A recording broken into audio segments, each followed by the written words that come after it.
know we're rolling into another episode of the DRH show. As usual, I talk to interesting people within psychology, mental health, and well-being.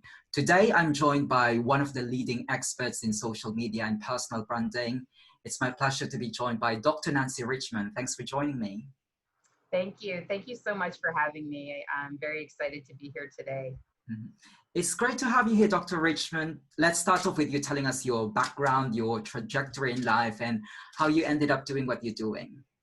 Sure. I actually have an interesting background because what I've been doing has changed a lot and over time, and it's really based on social media. And social media has really changed the way that I work. So my background originally, I have an undergraduate degree in marketing. So I worked in marketing for a while, and then I wanted to make a difference in the world. So I actually went back to school, and I ended up getting a master's degree in counseling. So, and when doing counseling, I really decided that I wanted to help people. But the thing that we do the most in life is work. So career counseling was really my focus and what I wanted to focus in on. Even when I was doing my degree in career counseling, I was thinking that in the future, I wanted to probably teach and be a professor. And I remember speaking with someone who said to me, Nancy, but what are you going to teach? You have to know something to teach something. And I said, that's a good point. I don't really know what I want to teach, but I know that I want to teach students and make a difference in their lives.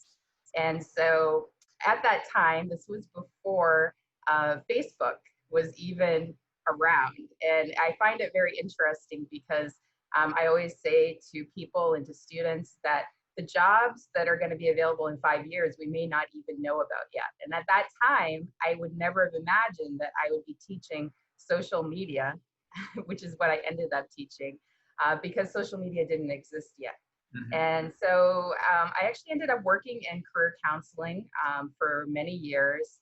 And at the university, I worked at Boston University, Northeastern University, as well as MIT, doing career counseling, helping students, helping alums, and even sometimes helping people who are retiring, getting back into figuring out what they wanted to do next in their life. And that was very exciting. And working at Northeastern University, while I was there, social media had really just kind of started taking off. And there was this thing called LinkedIn. And everybody was coming to me because I love technology. And they were saying, what can we do with our clients with LinkedIn?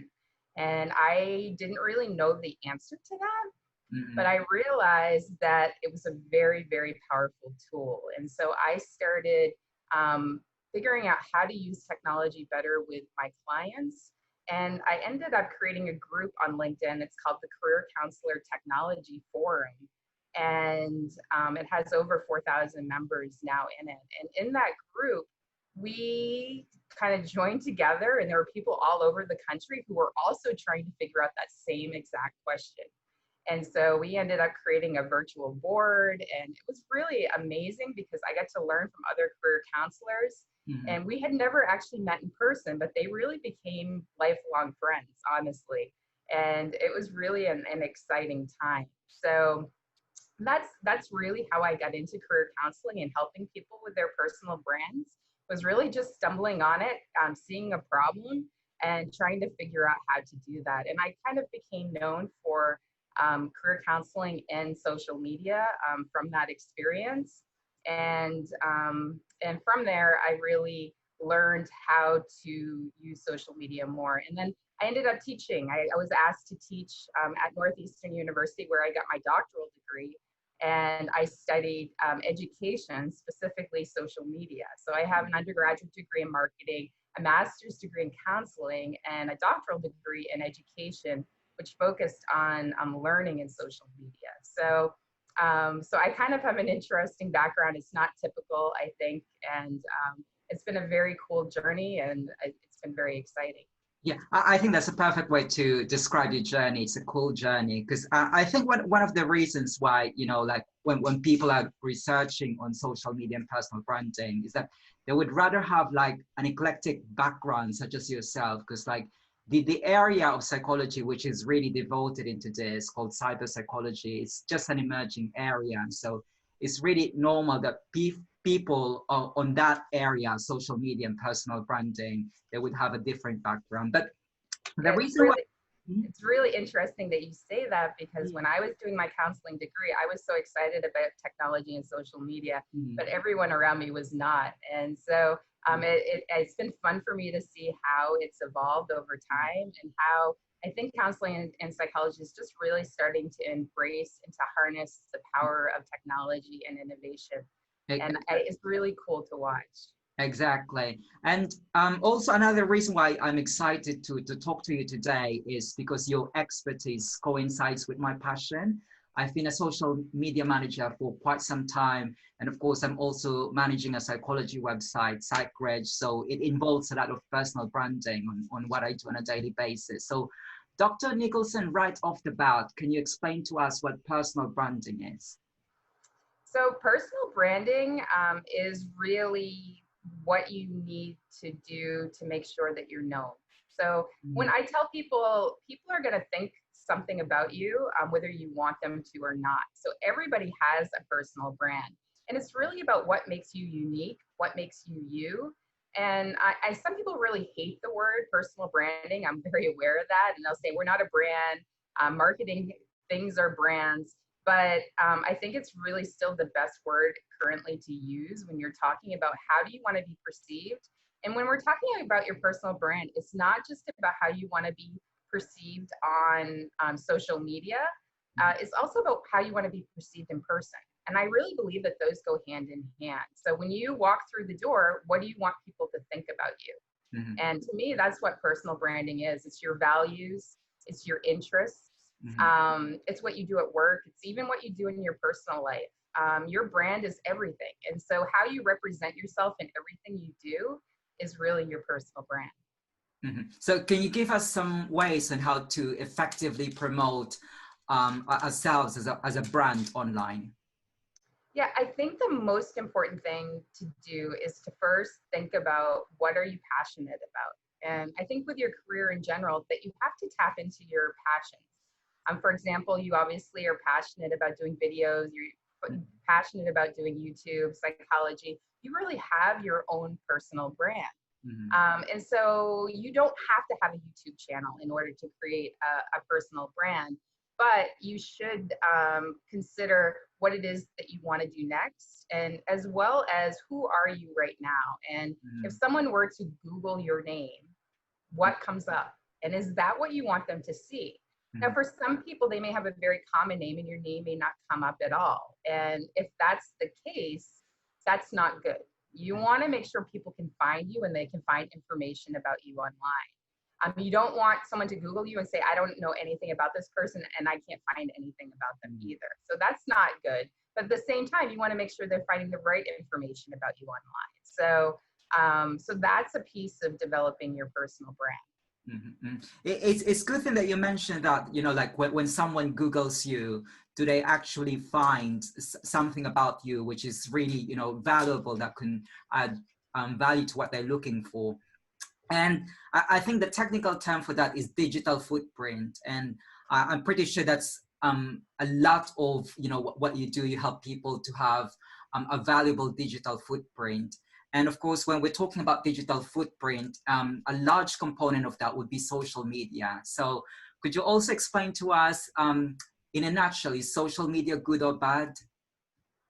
Yeah, no, that's a really interesting question. And I did a workshop actually on, does social media really make us happy? And the thing is that with social media, there is the good to social media, the good being that you can really use the power of social media to share your thoughts, as well as to connect with people maybe you haven't seen for a long time. There are lots of good things about social media.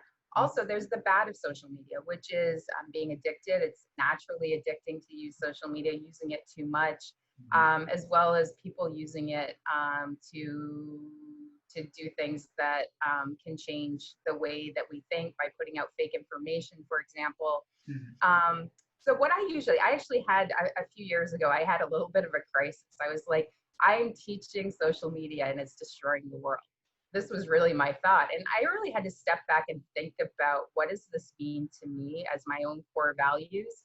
And what I decided to do from that was, I said, you know what? Social media is not so much that it's good or bad, it's that Mhm. people use it good or bad. So social media is really just a communication tool. And unfortunately, there are good people in the world and there are bad people in the world who are using it in different ways. And so it's really how you decide to use it and how you decide to make the power of it. And you have to decide how you're going to monitor your use, Mhm. as well as thinking about how you can use it in a good way to make a difference. So to give you an example of one of the ways that I am using social media in a positive way is, in my classroom, my students are taking a class for social media. And my students actually are creating videos, because videos are critically important for social media today, maybe more so than ever. And they're creating a video for a cause. So they are creating a video for a cause that they feel passionate about, whether it be adopting animals, the environment, something about climate change, women's rights, whatever it is that they feel passionate about, they are creating a video, and then they're partnering with an organization to so that they can share that on their channel. So they're dedicating these videos to an organization. And that's the power, is that every single one of us can make a difference, and we can decide how we want to make a difference in the world. And I think that if we can do that, we can really use it for good. Mhm. In relation to personal branding and social media, I also want to add this to the conversation, Dr. Richmond, that I've learned from experience that you don't have really to have presence on all social media channels. Like myself, I'm a social media manager, but I don't have an Instagram account. And the reason why I do that is because I know that most of my readers do not really use that platform. So I think that's also one thing that we have to consider. Which is the most effective platform for the kind of sector that you're working on? Yeah, for sure. That's definitely true, Dennis. I think one of the biggest things with social media is that people can get overwhelmed. It's very overwhelming, especially if Mhm. you're just new and you're starting out. And if you try to do all the social media channels at once, you're going to become very overwhelmed, and you're not going to do well at any of them, and you're not going to develop a good social media presence. So I think that you're right, and that you have to think about first, where is your audience? Where do you want to focus? And pick one social media channel, whether it's LinkedIn, whether it's YouTube, whether it's Twitter, whatever it is. You pick that, you figure out what audience and where they're hanging out. I mean, if you're trying to reach a younger audience, Instagram is a great place to be. But if you're trying to reach more professionals that are working in business, maybe LinkedIn is where you want to be. If you're trying to get news out, then Twitter might be where you need to be. So you have to think about where your audience is hanging out. But Mhm. at the same time, you also want to do a really good job with your social media channels. So I would do everything possible to try to get a good following, as well as try to make your content amazing on that social media channel. And even for myself, I mean, I'm on every social media channel because I teach social media. So I kind of have to be on social media because I need to be able to explain to my students what's going on and what are the changes. And trust me, it's a lot. It takes me a lot of time to do that, but that's what I do for work. Most people aren't doing that. And so, but it's really important for you to understand, if you want to use social media with your clients, I would say that it's very, very important to understand how it works. So if you're doing career counseling, and counseling of any kinds, LinkedIn is a really great tool. And I would really recommend starting there and making sure that your LinkedIn looks really good, because if you can use LinkedIn well with your clients, then that's going to be a first step to being able to help them. And I really truly believe you can't explain social media to anyone unless you've used it. So that's usually what I recommend for counselors. Mhm, mhm. Now let's move on from social media to another aspect of your work, because you also do a lot of work on remote working and learning. So tell us a bit about that. Sure. Currently I've been teaching online for a very long time. And I was actually one of the first in the country to teach social media for a master's program, which was really fun because social media didn't have a book, it didn't have anything, and I had to come up with the first syllabus and the first everything. What am I going to have these students do? But also this was an all online class.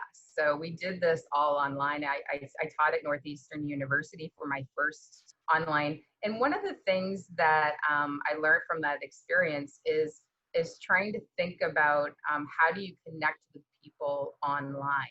And I think that over the years, it's become increasingly easier to do because the technology has become better and better. For example, today we're talking via Zoom, and the kind of quality that we get with Zoom and other platforms wasn't there like it was before. And so I think the key is just making sure that you stay engaged. And when you're working remotely, I think if you can see that other person's face is so important. So being able to look at that person, being able to turn your video on and have, I mean, when you're working remotely, if you can't see each other, then that is really hard to be able to understand what's going on, and the communication can become hard if you can't see facial expressions. And so I think that being able to use your video camera can be really, really helpful.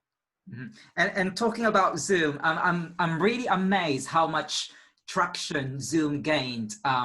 Presumably this is because of the lockdown, and there's a lot of Zoom meetings. But I'll be honest, I've never heard of Zoom until this year, and all along I was just using Google Meet and Skype, and it's so amazing how Zoom has gained traction just for this year alone. And there's a website where which I use to track the traffic of any website. It's called SimilarWeb, similar, same, and then SimilarWeb. So I put Zoom, the Zoom link on that website, and it's just so amazing how you can see the path, how much traffic they've accumulated over the year, and they practically they can overtake Skype anytime. It's just so amazing. Now, what I want to ask you now, Dr. Richardson, is Dr. Richmond, I'm sorry, is I'm pretty sure you've heard of Zoom fatigue. So can you talk us about that? Of course, it doesn't only apply for Zoom fatigue, but there's a fatigue, when you're spending too much time talking people online.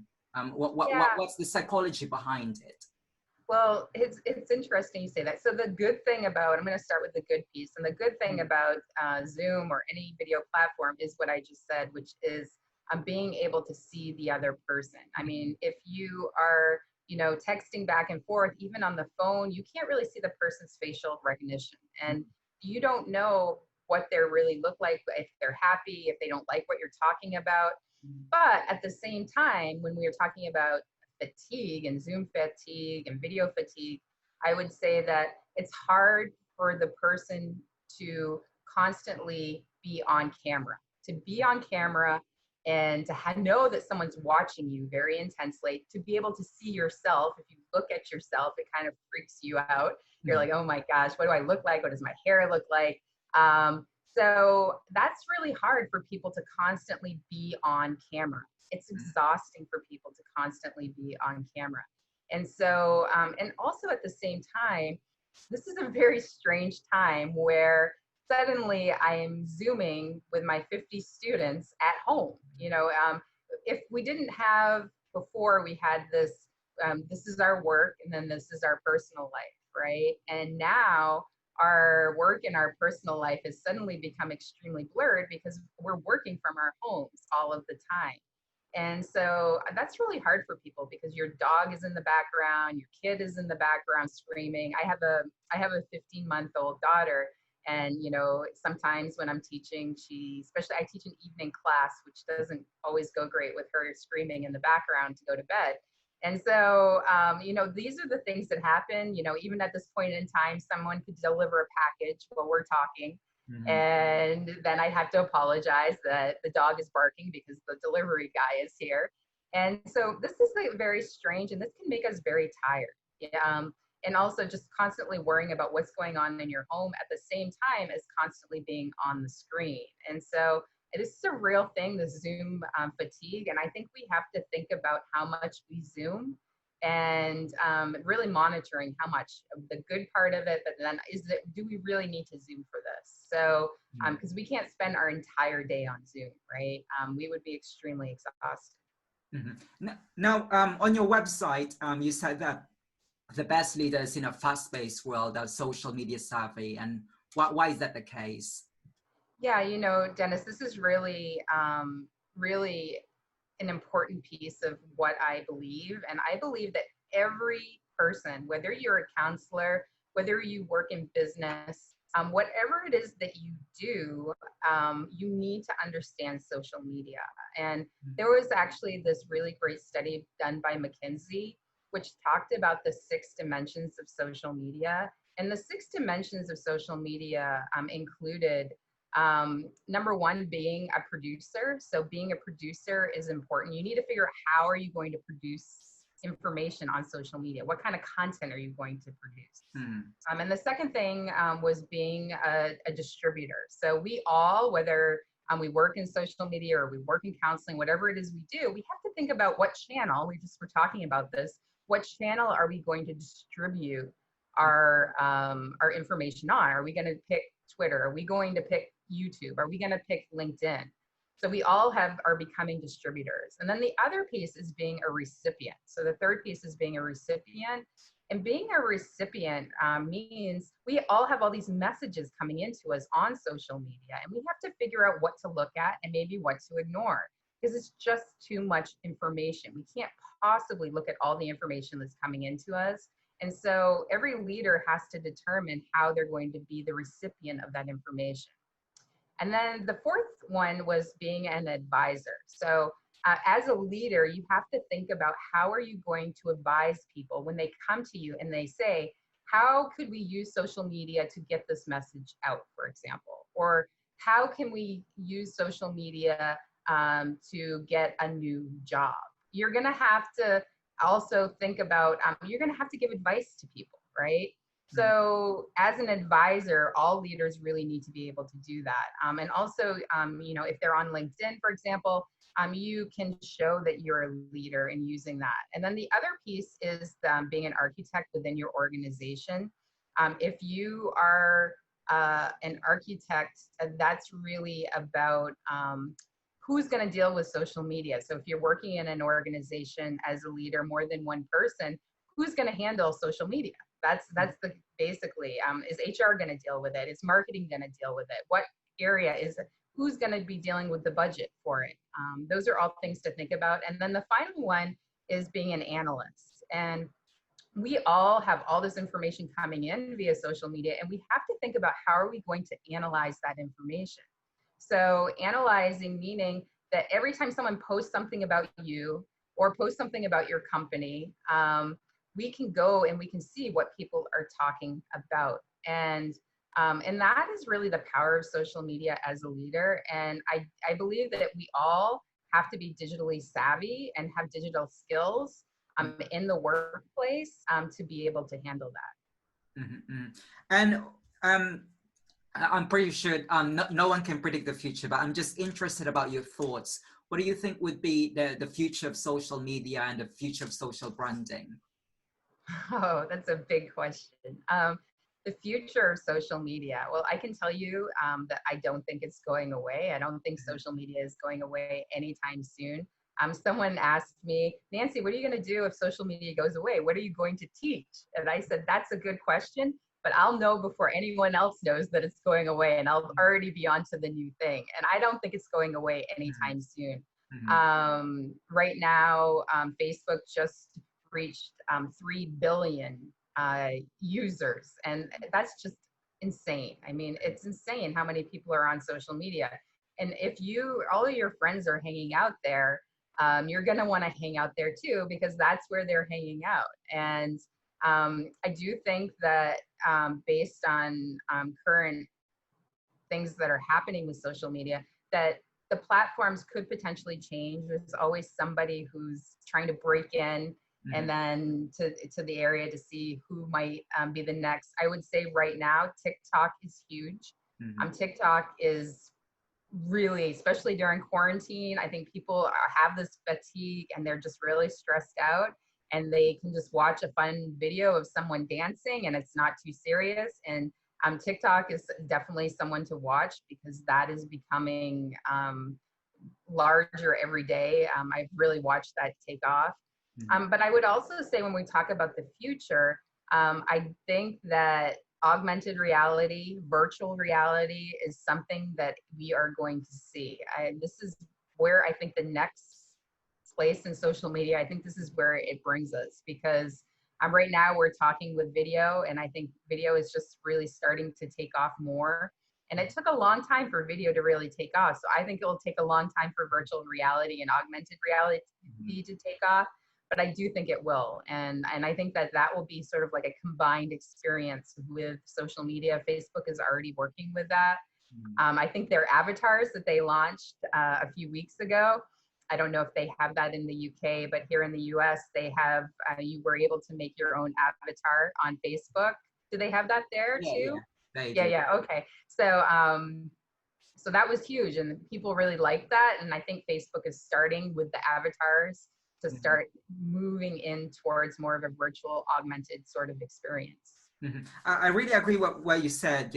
Social media is here to stay, and that another player might emerge. Because I remember, I'm old enough to remember when there was no Facebook. It was just Friendster and High Five. And Friendster during those days, for the benefit of those who's not aware of Friendster, they're really big. And you can't really imagine that, Facebook would take over, and it just happened like 3 years. So I could imagine, like, if Facebook won't be the king of social media, another one would be emerging.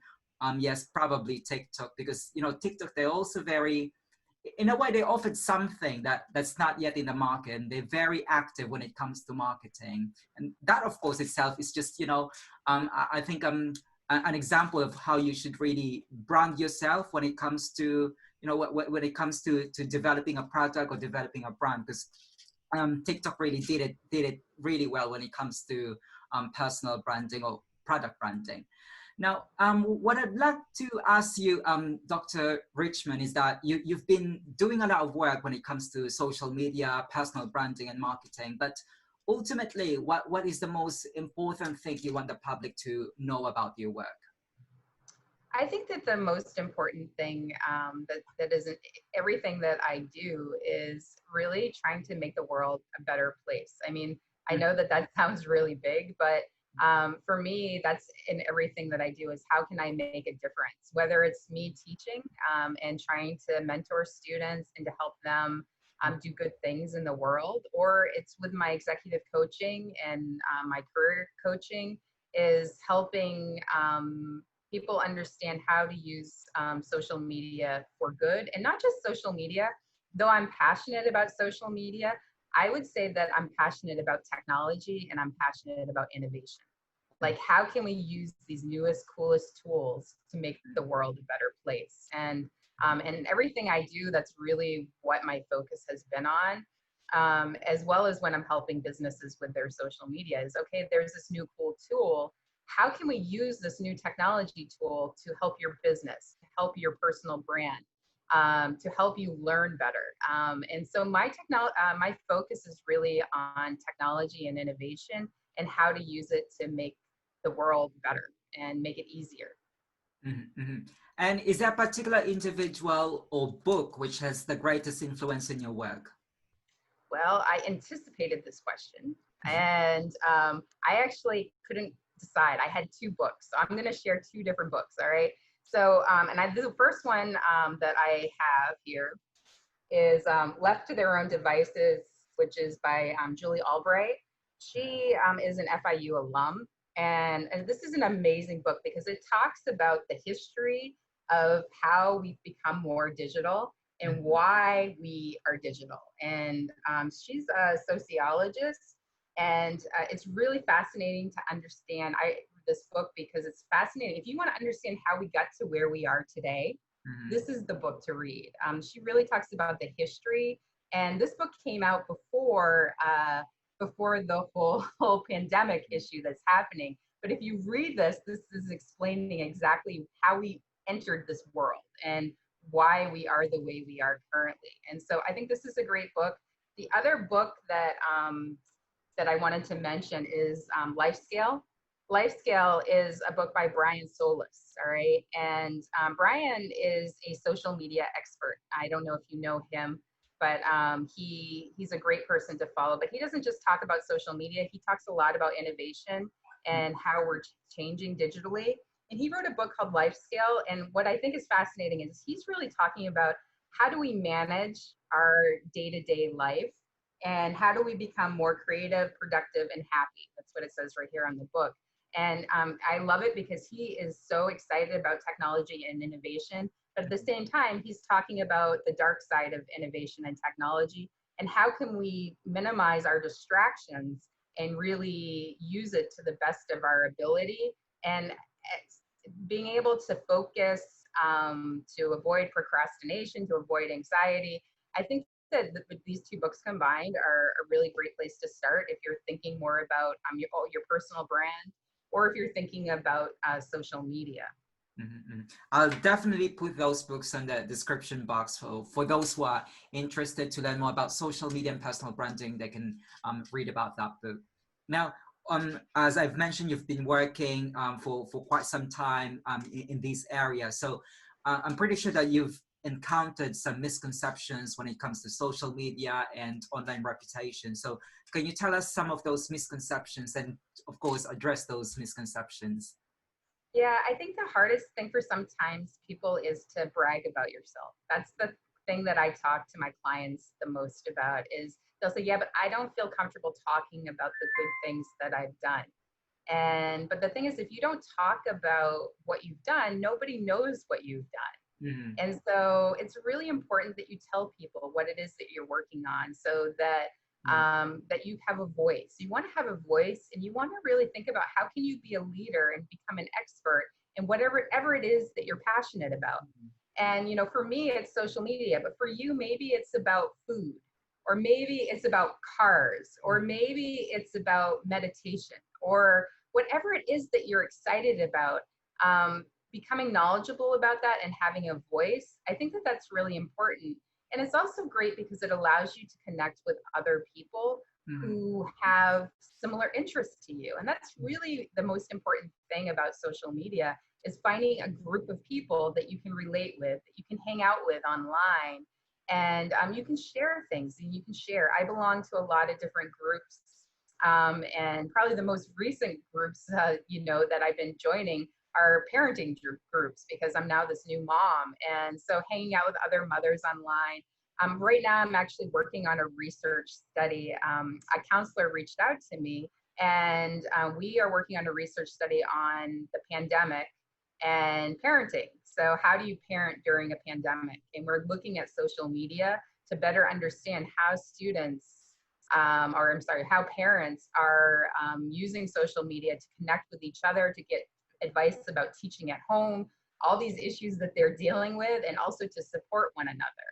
And so I think that there's a lot of misconceptions when we talk about counseling and psychology that social media is a bad thing, but there's so many ways that people use it in a good way. And I think a lot of the research, I looked at the research, was on the negative of social media. But I think that there's a lot with the positive, and it's sort of a mixed bag right now on what people think social media is. But there is a good piece of it as well. And I think that more research needs to be done on that. I just want to touch upon when you mentioned something about boasting on social media. It kind of reminds me of a Twitter thread that I encountered because it says, what one academic asked, do you put Dr. on your social media? Is it boastful to do that? And there's actually a split opinion when it comes to putting doctor, your title, whatever your title is, on social media. On one end of the spectrum, people say that social media is all about networking. So you might want to put doctor there to connect with people with similar interests and expertise. And then at one end of the spectrum, people say, you don't really want to kind of tell to people that I've got a PhD or I've got a doctorate, so you have to take me more seriously. So I'm just interested to to hear your point about that from from an expert point of view.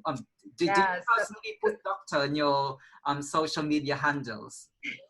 Yes, I have Dr. Nancy Richmond on some, actually on Instagram, my Instagram handle, if anyone wants to follow me on Instagram. I have a lot of cute dog and baby pictures there, so it's a very fun channel. It's Dr. Nancy Richmond is my handle, Dr. Nancy Richmond. And the reason I picked doctor for my Instagram channel was because Nancy Richmond was already taken, to be honest, and I had to come up with something creative. But in my, even on Twitter, so on Twitter, I'm at Nancy Richmond, Richmond. And on Twitter, I have it in my description, Dr. Nancy Richmond. So it's really interesting because I went to school in Boston, and at Northeastern University, our professors, when I was doing my doctoral degree, they had us calling them by their first name. They did not have us calling them by doctor. So I kind of went to a university where that was the case. But that's I also feel the like, case here, by the way. oh yes, yeah, oh excellent, yeah, that's cool. So, I think that it's really up to the individual, but I'm going to say that, especially being a woman, I find that if I say Dr. Nancy Richmond, people take me more seriously. And I worked very hard for that degree. It took me, I was in school longer than anyone, I think, because I worked full time while I was going to school. And I have 3 different degrees, and I feel like I worked a lot for those degrees. So I'm very proud of the fact that I'm a doctor, actually. I was a first generation college student. I was the first person to go to college in my family. And so for me to become a doctor and to become a professor is something that I'm very proud of. And I also think it gives me credibility. I spent a long time learning. And so for me, that's what I decided to do. That said, if you call me Nancy, I'm totally fine with it. I'm a very I'm a very low key person, so I don't expect people to call me in person Dr. Nancy Richmond. But if you do, that's fine. My students, I tell them they just call me professor because then they can easily remember my name. So it really depends on what people want. But yeah, I do think it gives you credibility. And I've had some people think that I'm a medical doctor, and I am not a medical doctor. I'm a doctor of education, a doctor of social media. So sometimes people will think I'm a medical doctor, especially during the pandemic. That has been a little bit of a challenge. And I'll say, no, I am not a medical doctor. So I think that can be a little bit of a challenge with using that. But that's a really good question. Good thing you mentioned about that. How people want to be addressed, and also I think the importance of trying to establish your credibility online. Now, you could answer this question in any way you want. You could talk about social media or any other aspects of what you do, but I always ask this question to my guests. What's one thing about psychology that you think we should talk more about because we don't often hear about it? Yeah, I think that for me, when we're talking about psychology, is that, especially when we're talking about social media. So because I'm on social media all of the time, I actually did something interesting a few years ago. And that was, I decided I had a little break in between. I was the director of career services at FIU, and I was moving into a full-time faculty role. So I had a month in between my 2 different jobs. And I decided to go and take a trip. So I actually went to Sri Lanka, and then I went to Burma, and I ended up doing a meditation retreat. And so I did a silent meditation retreat for 14 days where I didn't talk to anyone and I didn't use any technology. And this is the opposite of what you would think, because this is what I do. And I think that stepping back from what you're doing is really important. I think taking social media breaks is really important. And from that experience, well, first off, my family and everyone was really concerned because they did not think that I could do this. They did not think I could possibly be silent, because being silent is not something I'm known for. And the funny thing is, I actually had somebody who was my driver, and he was concerned because his nickname for me during my travels with him was was being too chatty, being talking too much. And so he called me the chatterbox. And so he said, if I need to come pick you up in 2 days, please let me know, because I don't think you're going to be able to do the silent retreat. But I was able to do it. And I really learned a lot from that experience. And I don't think enough is talked about when we're talking about social media, is the importance of giving our brains a break. Like, we all have to take a break sometime from social media. It's important to know how to use it, but it's also important to know how to step back from that. And that experience really changed how I viewed life. I'd actually love to do something like that. Maybe not as long next time, maybe like 2 or 3 days, especially with a baby. I don't think I could leave her for 14 days now. But I, for myself, that really changed the way that I view life. And I made it, even in my syllabus now with work, I tell my students that Saturday is my day off. No matter what, I don't check messages on Saturday. And that is my day off from social media. So I think it's important that we all learn how to take breaks from technology. And I don't think that we talk about that enough. I completely agree with that. And actually, I've got a confession to make, because I've been working on social media for quite some time, and I really admire people like you who have the ability, who have the courage to withdraw from social media. And honestly, I don't have that ability. I try to do it, like, just, because I know it's really bad, like when you're taking your phone with you and you're scrolling on Twitter before you go to bed. I'm guilty of that. And it really affects me, because I stay awake as late as 2 in the morning. I know it's bad. And then when I woke up in the morning, the first thing that I check, even before going to the toilet, is my phone, like the notifications on Twitter, because I'm so obsessed with Twitter. So what I really want to ask you, Dr. Richmond, is can you give us some tips for people like me who are so weak that we don't have the ability to withdraw from social media? What's the most effective way to cure our own, I would say it's addiction, our own addiction to, to our phone, not just the social media? I think the key is really just knowing that it's not good for you. It's just like this. I like to use this analogy. Like, I would love to eat hamburgers and fries and candy every day, but I can't eat that every day, because if I did, I'd weigh 2,000 pounds, right? I can't do that. It's not healthy for me. And it's the same thing with social media. It's very addicting. And we have to set limits for ourselves and figure out how much time do we want to take a break for. And for everyone, that might be different.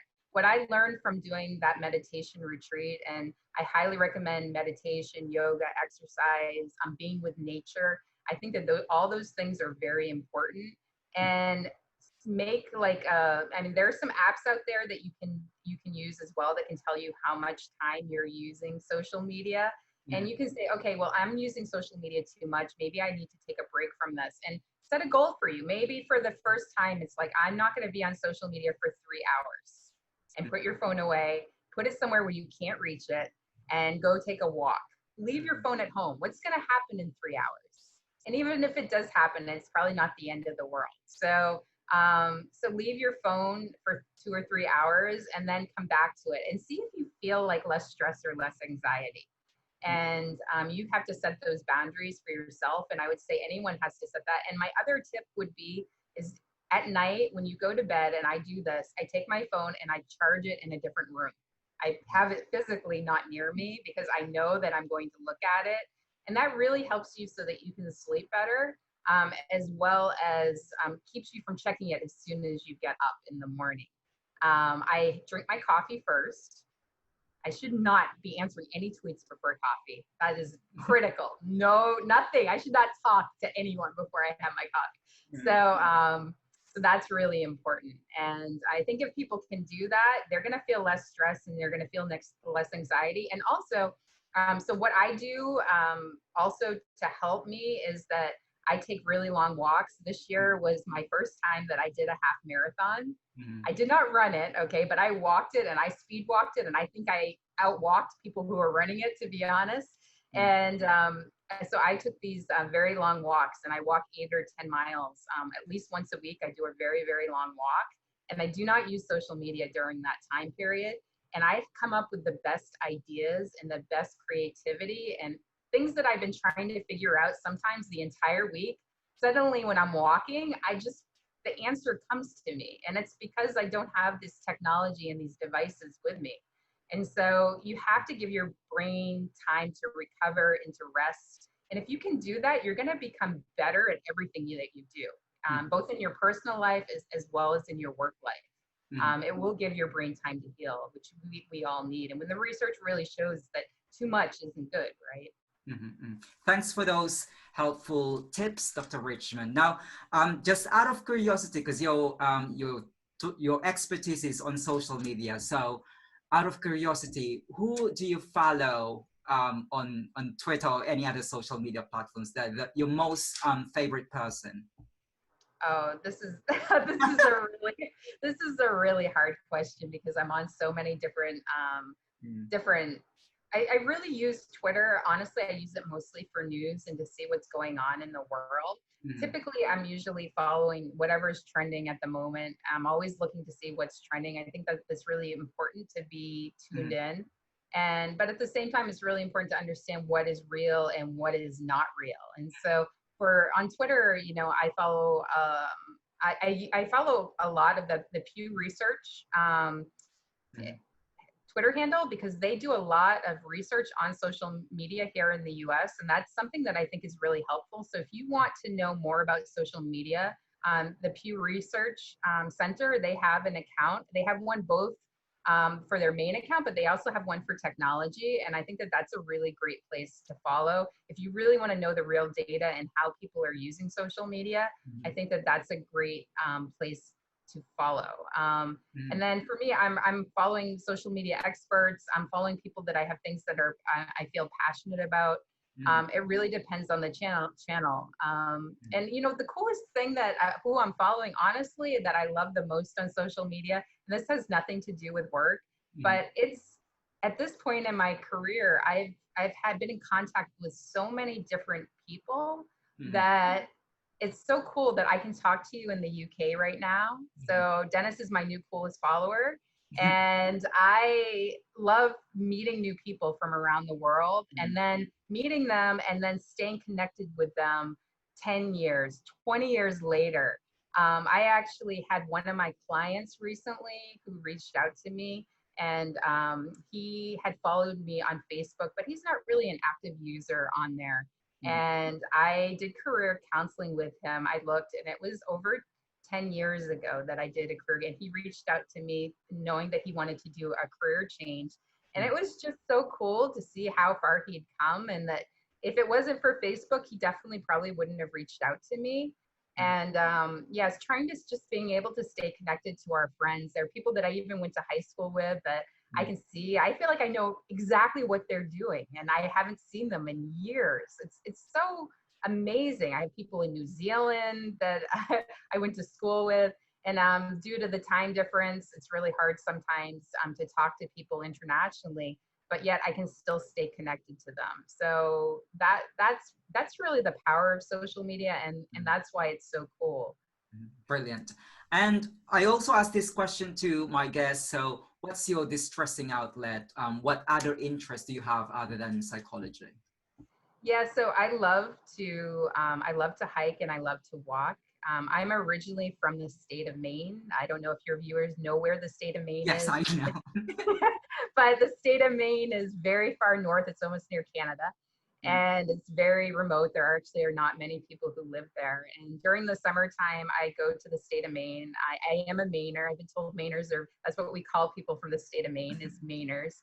There are not many of us. And when I meet other Mainers, I get super excited. So I grew up in nature. I actually grew up I used to have to walk a half a mile dirt road to get to the school bus. This is true in a forest.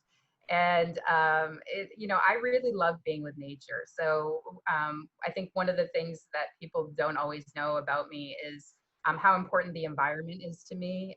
Taking care of our oceans. I live currently in Miami Beach, and it's so important to me to make sure that we're taking care of the environment. And I love our national parks. That's another thing that's important. My mom actually lives near Acadia National Park, and I'm going to be spending 3 months there this summer, and I'm going to be hiking in the national park, and it's just so beautiful there. And I think it's something that we really have to make sure that we take care of, because it's such a national treasure, and we really need to make sure that we're taking care of the environment for our kids. And especially now that I have a kid, I really want to make sure that she can be in the ocean, that she can enjoy our parks. And this is something that's really important to me. Typically on my Instagram, you will see lots and lots of pictures of nature. I haven't been posting as much because of the quarantine, and honestly, I haven't been out as much as because I live in the middle of the city, and Miami Beach is really the city. And it's a lot harder to walk around. I'm dodging people. It's a lot harder these days just to, I get my face mask on. It's not as enjoyable as it used to be. So I'm really looking forward to being with nature, and really getting back to my inner Zen. And I think it will be really amazing. So that's one thing that I think that people don't know about me. Mm-hmm. I actually share the same passion with you when it comes to nature. So yeah, we're both looking forward to, we could go back to, walking. And finally, Dr. Richmond, what's in the pipeline? And of course, which social media platforms we can find you? Sure. So my pipeline, there are two different things that I'm working on right now. And one is creating videos for causes. I mentioned that at the beginning. That's really important to me. I'm doing research right now on how can we help teach students how to use videos to make a difference in this world. Mm-hmm. And if there are any nonprofits out there who are interested, do feel free to reach out to me, because each semester I have students working on that project. And then the other thing is I'm currently doing consulting. So I'm working with clients as well as businesses, helping them with their social media. So if anyone needs help with their social media, do feel free to reach out to me. Mm-hmm. And so that's really what's in the pipeline. I am in the process of writing a book. I'm always very busy. I always feel like I have 6, 8. These are only like a few of the projects that I'm working on right now. Mm-hmm. That's the cool thing about being a professor, is it does allow me to continue to learn and grow. And I get to do what I love. So, I'm helping people with their careers with social media, as well as being able to continue to learn and grow. And that's really the fun part. So where to find me on social media? Honestly, probably the best thing is to go to my website. If you go to Nancy Richmond, it's RICHMOND.com. All of my social media channels are on there. But you can follow me on Instagram, Dr. Nancy Richmond, or on Twitter. And my Twitter handle is Nancy Richmond. I typically do a lot of inspirational sort of quotes. I post a lot of inspirational stuff on Twitter, both to motivate my followers and also to motivate me. So I try to motivate myself, and in doing so, I hope that I motivate other people to be better, to kind of help them reach their goals. And also I tried to talk about current news and things that are happening. So I'm very much an open networker, so do feel free to reach out to me. I'm on LinkedIn as well. So anywhere that you want on social media. I also have a YouTube channel that I'm in the process of developing more. So you can follow me on there too. Mm-hmm. I'll definitely put all those links on the video description box so everyone can get in touch with you, Dr. Richmond. Well, yeah. It's been an insightful conversation with you, Dr. Oh, thank you so much, Dennis. This is amazing. We learned a lot about social media, about personal branding, and it's really something that really resonates with me. I love this topic, but unfortunately our time is up. Thank you for sharing your time and expertise, and I look forward to hearing more about your work. Great, thank you. Thank you so much. Have a great day, all. Thank you. Thank you.